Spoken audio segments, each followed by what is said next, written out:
Est-ce que vous savez que la Bible parlait déjà du cycle de l'eau des millénaires à l'avance, avant qu'on découvre ça clairement au XVIe et XVIIe siècle? Je vais vous lire trois extraits. Ecclésiaste chapitre 1.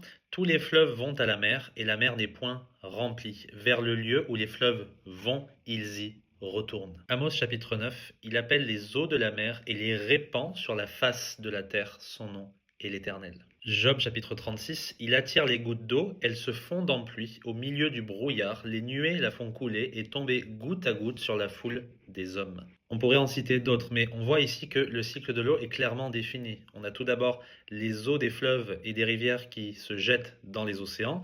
L'eau des océans va s'évaporer sous l'effet du soleil, cette vapeur monte et se condense avant de retomber sous forme de pluie sur les rivières et les fleuves qui sont réalimentés. La boucle est bouclée. Et ça, je le rappelle, la science ne l'a découvert que bien plus tard, à partir du XVIe et XVIIe siècle, grâce aux travaux de Bernard Palissy et de Pierre Perrault. Avant ça, on avait toutes sortes de théories fausses sur la question. On pensait par exemple que l'eau des rivières venait des mers grâce à des tunnels souterrains, ce qui n'est pas exact. D'autres pensaient que les eaux des pluies venaient uniquement des mers, sans comprendre le rôle des nuages. Vous voyez que la Bible, des milliers d'années à l'avance, explique ces choses assez clairement, bien que ce ne soit pas un livre de science, évidemment. Donc ce que la science va découvrir bien des siècles plus tard, Dieu, qui est le créateur des cieux et de la terre, l'avait déjà révélé des milliers d'années à l'avance. J'espère que ça vous aura intéressé, que Dieu vous bénisse.